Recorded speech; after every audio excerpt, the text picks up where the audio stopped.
Hi, it's Maija here with a bit of a book haul. I bought quite a few books at the start of the year, I think because I've been holding myself accountable for my TBR projects, trying to get my TBR number down during the year. So at the start of the year, I feel like buying books. Some of these I bought with some Christmas money. Let's start with those first. I bought The Ghost Tree by Christina Henry. This is a horror book that I heard about from Rachel from the Shades of Orange. And this one I thought was an adult horror, and I've been seeing this with a different cover, but this cover here was in the young adult section at the bookstore, so I was thrown off by that. So I'm wondering if it's like a crossover sort of book that is marketed for both age groups. I don't know a lot about the plot except for what I got from Rachel's video. I think this is like a coming of age thing with women as main characters, and there is some sort of ghostery and some people have gone missing or are discovered dead. And I think this takes place like in the childhood or teenage years and as adults with the same characters. I'm not quite sure. I just remember that it really caught my attention when I heard about it. The first sentence of The Ghost Tree is: Lauren glanced down at her feet as she pedaled her bike toward the woods. Then another book, this one I ordered online, was Plain Bad Heroines by Emily M. Danforth, and this is also a horror book. It's about a couple of deaths that happened in Brookhorn School for Girls in 1902, and then it's also about a film crew who is preparing to make a film about those happenings and go to the school to do that. And I am like 3/4 of the way through, and I'm really enjoying it. It's quite different from what I expected, but I am really liking it so far. And the first sentence of Plain Bad Heroines is, if we skip the excerpt from the story of Mary MacLane, which is this imaginary book within this book, the first sentence after that is: It's a terrible story, and one way to tell it is this: two girls in love and a fog of wasps curse the place forever after. So when I ordered this, I also ordered Death Master by Tanith, and those three, these two and Death Master, were supposed to be like my Christmas book haul, but they couldn't get Death Master, so they only sent me this book. But when this arrived, and when I went to get it from the post office, that same day I got an alert from that online store that they now have Death Master in stock. So I made another order. So let's do a bit of an unboxing. So when I ordered Death Master, I also ordered a couple of other books, of course. This is supposed to have 3 books in it, and it is surprisingly small for that. I thought they would be bigger, so I hope I have everything that I ordered here. At least they didn't contact me and said that I couldn't get anything this time. And yes, I have 3 books here. The first one is Death Master by Tanith. This is the the second book in the Tales from the Flat Earth. I read Knight's Master 2 years ago, and it was my favorite book of that year, so I'm really looking forward to Death Master. These are like set in this fantasy world, sort of fantasy horror fairy tales, dark fantasy fairy tales, or myths about things that happened on this place called the Flat Earth. And I really like the storytelling in the first one. And the first sentence of Death Master is: Narazen, the leopard queen of Mer, stood at her window and watched Lady Plague walking about in the city. I want to read this now.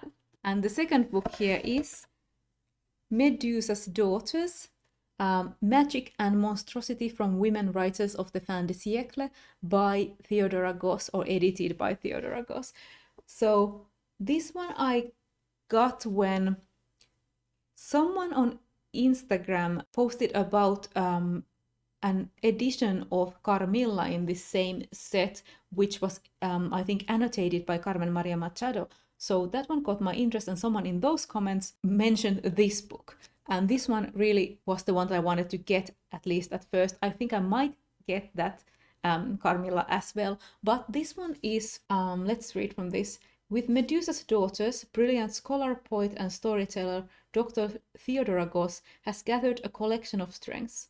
Gothic tales of women by women, some of which had been lost to time and forgetting. So this one, like the back says, has Gothic tales from women writers chosen by Theodora Goss, who is an author that I really enjoy.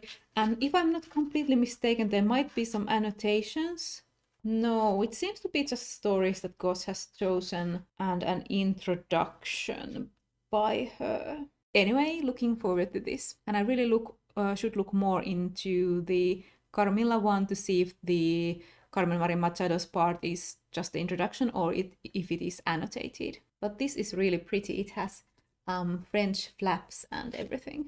And the final book here, which is smaller than I thought. I thought it was a bigger, like a really big paperback, and that's why I was confused about the size of this package. Let me throw this package away. So the final book is The Mask of Mirrors by M.A. Carrick, and I was surprised by the size because I was expecting something like along the lines of the City of Brass paperback, like this large version, but this is smaller but chunkier than I thought. And this has a gorgeous cover. I talked about this in my most anticipated releases video. And this one is a fantasy about a con artist who goes to this court and tricks her way into a noble house along the aristocrats and gets into the plotting and is trying to secure her fortune and her sister's future. There's a map of the city. And the prologue starts, "The lodging house had many kinds of quiet." So those were all the physical novels that I've ordered. I also just today went to get Versailles of the Dead Volume 2 by Kumiko Suekane. This is a historical horror manga series that I started last year, and I had ordered this second volume quite a while ago, and they finally got it in stock and sent me a message that I should come get it. So I went and got this today. This one has is set around the time of Marie Antoinette, and it has the undead and demons and things like that. And I was very entertained by the first volume. I forgot one physical book, so I also got from a used bookstore Agatha Christie's Mrs. McGinty's Dead. I'm reading the poorer books in order, and I have a list on my phone of the books that my library doesn't have in English, so whenever I come across one, I pick it up, and this one was one that I was missing. This is of course a murder mystery, but I don't know the specifics, and the first sentence is, "Hercule Poirot came out of the Vieille Grand-Mère restaurant into Soho." Not that interesting. So apart from the physical books, I thought I'd also mention the ebooks that I've acquired. The first was Power and Majesty by Tansy Rayner Roberts, which is a fantasy book. I think it's the first in the series that I got because I've read a couple of things from Tansy Rayner Roberts before, and I enjoyed them. And this one was available for free if you joined the newsletter. So I went to this site and joined the newsletter and got this book. But then also as a thank you message from joining the newsletter, I got link to another free book, which was a short story called Hobgoblin Boots by Tansy Rayner Roberts, of course, which was like this comedic high fantasy thing. So sort of I already read this, like taking bits of fairy tales and fantasy stories and making some funny things out of it. And it was a lot of fun. I don't know much about Power and Majesty, I just wanted to get it. Then I also bought Dragons of Dwarven Depths by Margaret, Weis and Tracy Hickman, and this is the first book in these Lost Chronicles of Dragonlance, which were written a lot later than the Dragonlance Chronicles and Legends, but take place in between these books of the first Dragonlance Chronicles, and I have never read them, and this was on sale, so I picked it up. Then digitally I also bought A Delicious in Dungeon Volume 9 by Ryoko, which is a high fantasy comedy manga that is one of my favorites manga series currently, and I've already read it and it was great. It's really funny. I think I mentioned it a couple of times and I really like the art. Then I also bought 2 tiger books for my Kindle. I bought Fireheart Tiger by Aliette Bodard, which was one of my most anticipated books of the year also. It is set in like a historical Vietnamese inspired setting, and it was marketed as The Goblin Emperor meets Howl's Moving Castle, which is why I wanted to pick it up.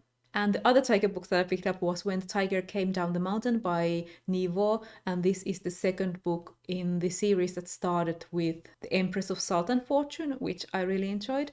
And this one continues the story of the cleric and their like bird companion as they go around this world, and I think continue to gather stories. So I'm really looking forward to that. Sorry, the lighting situation changed a bit. I was losing a natural light, the sunset, so I put another light on. Hopefully this is fine. But I thought I'd also mention the books that I have out from the library. So I have this very bad cover for Lioness Rampant by Tamara Pierce. This is the last book in the Song of the Lioness series. This is a young adult high fantasy series about a girl who becomes a knight. And this is the final book in that series, so I'm hoping to read this before this quarter is over because I have the challenge to finish some series. Then I also have another series finisher. I have The Sinister Mystery of the Mesmerizing Girl by Theodora Goss. This is the final book that's in the series that started with The Strange Case of the Alchemist's Daughter, which was one of my favorite books of that year. The second book was also fine, but not one of my favorites. This one focuses on some women who are the descendants of these characters from well-known Gothic tales, like Jekyll or Dr. Moreau, but there's also a lot of other Gothic or horror characters that gathers together. The second book had a lot of vampire characters, and I am really enjoying this because I like the characters, I like the writing style, and I like the mix of these old characters because I have read most of the original stories, and also I like when I don't recognize someone and Google them and then I get another new story to read. I also have the novella Burning Roses by S.L. Huang, and this is like a fairy tale or myth retelling that puts together Red Riding Hood and Nghi the Archer. I think they fall in love. I'm not quite sure. That's all I know about it. I really like reading fairy tale retellings, so I picked this one up from the library. I think I'm the first one who ever gets this because I asked them to order it and it just came in, so I think this is brand new. And then I have also something completely different that I've had for a couple of months, and that is The Turn of the Key by Ruth Ware. The reason I picked this up, because I don't usually read thrillers, especially when I don't think this is actually supernatural, but I picked this one up because it's based on The Turn of the Screw, and I also watched the Haunting of Bly Manor, and I'm really interested in seeing how people retell The Turn of the Screw. But I've had this for a couple of months now. I've kept renewing it and I still haven't read it, so I don't know if I actually get to it. So this was my this time very horror-centered book haul. There's one mystery, fantasy, and then the rest of the stuff is horror. But that's all from me for now, and I'll see you in my next video.